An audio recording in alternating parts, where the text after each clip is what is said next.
Hey everyone, it's Chris Loud. Today I'm going to show a couple of examples of how I turn an image of a cactus into abstract paintings. This abstract painting idea comes from a suggestion in the comments by DW. Thanks, DW. I'm using the common prickly pear cactus as my inspiration. I started by doing a couple of small paint sketches in my art journal to experiment with colors and composition.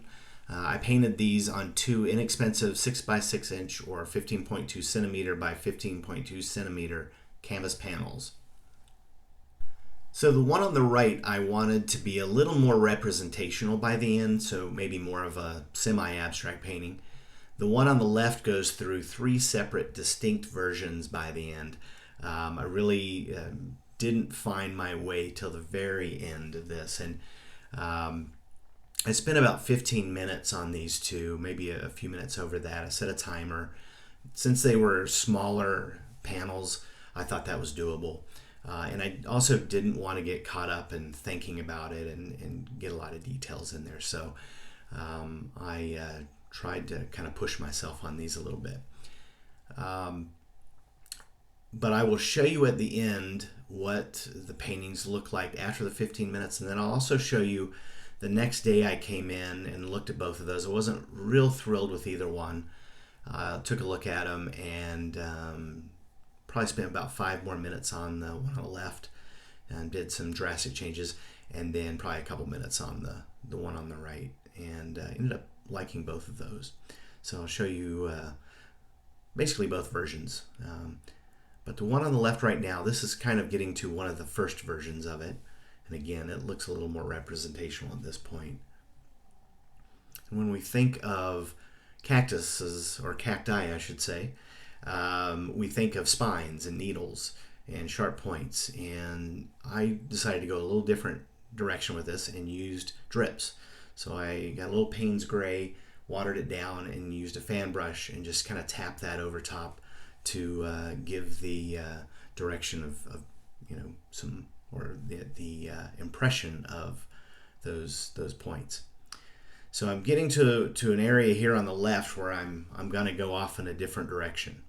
The right, again, I wanted it to be kind of rough and simple.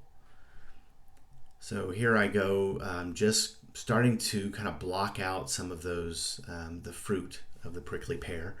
And that was my original thought when I came into this, was to do something like this and see if I could represent it with some shapes and blocking out some of those colors and initial shapes. So this is kind of where the direction I started heading with this, and never was at a point where I was really too fond of it.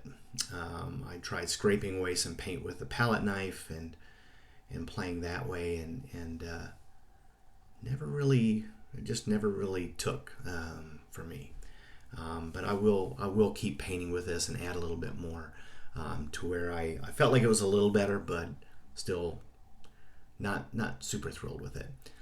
So the colors I'm using on both of these: lime green, green gold, cerulean blue, light permanent blue, permanent magenta, cadmium yellow light, Payne's gray, and titanium white. And you can see I'm bringing in different tools and just playing, trying to see if I can find some kind of direction. And here I have some of that lime green, just trying to give, again, kind of a blurred illusion of the cactus. But as you come up with ideas, like this, I mean, this was one that, like I said, DW put in the comments. Write those down. Keep a list going. That list will come in handy when you're having a hard time thinking of what to paint. And, you don't have to wait for the right time to paint anything. So if you're looking at that list going, well, I'll wait till I feel better about, this technique or skill. You really don't have to wait. The worst thing that can happen is it turns out horribly, and you move on and paint something else. That's what's so great about doing daily warm-up paintings. You get to play and mess up and occasionally be surprised at the turnout. And on those days, pat yourself on the back. And on the days where it didn't turn out very well, pat yourself on the back because you painted. So here I'm just trying to get a little bit of color in with that one. I really didn't want to do too much more with it. I kind of liked the rough look. And on this one, I still wasn't real sure what I was gonna do.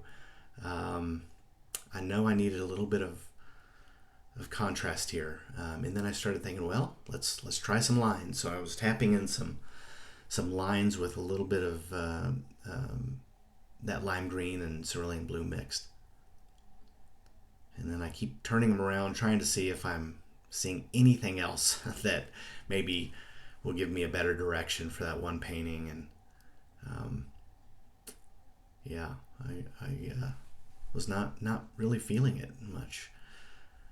I used a black water-soluble wax pastel around the border of this piece, and then used some water. So here's what it looked like when I was done. Here's what it looks like after I played with it for a few more minutes the next day. Here's the other piece when it was done after 15 minutes. So what I decided to do was get out some of these dried acrylic pieces that I peeled off my palette that have just great color on the front and back, and decided to try and add some of those green pieces that, again, you know, the colors mix on the palette, so you have little bits of other colors in there.